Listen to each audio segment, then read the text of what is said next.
महत्वाची बातमी वरळीमध्ये केतन कदम यांच्या घरी ईडीनं छापा टाकलेला आहे। मिठी नदी गाळ उपसा घोटाळा प्रकरणी ही छापेमारी करण्यात आलेली आहे। केतन कदम या प्रकरणामधला मुख्य आरोपी दिनू मोरिया याच्यासोबत त्याचे आर्थिक संबंध, त्याच्यामुळे दिनू मोरिया याच्या घरी सुद्धा ईडीनं छापा टाकला आणि केतन कदम याच्या घरी सुद्धा ईडीनं छापा टाकलेला आहे।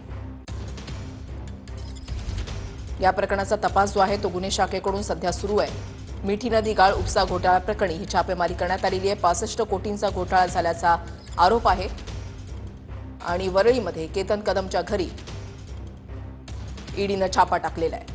ही तीन दृश्य आपण पाहता अभिनेता दिनू मोरियाच्या घरी छापा टाकण्यात आलेला आहे। सकाळी 8 वाजल्यापासून ही छापेमारी सुरू झाली आहे। वरळीमध्ये केतन कदम यांच्या घरी सुद्धा छापा टाकण्यात आलेला आहे, तर कांदिवलीमध्ये जय जोशींच्या घरी सुद्धा छापा टाकण्यात आलेला आहे। या प्रकरणाशी या तिघांचंही नाव जे आहे ते जोडलं जात आहे आणि त्यामुळे या तिघांच्या घरी सुद्धा ईडीनं छापा टाकलेला आहे।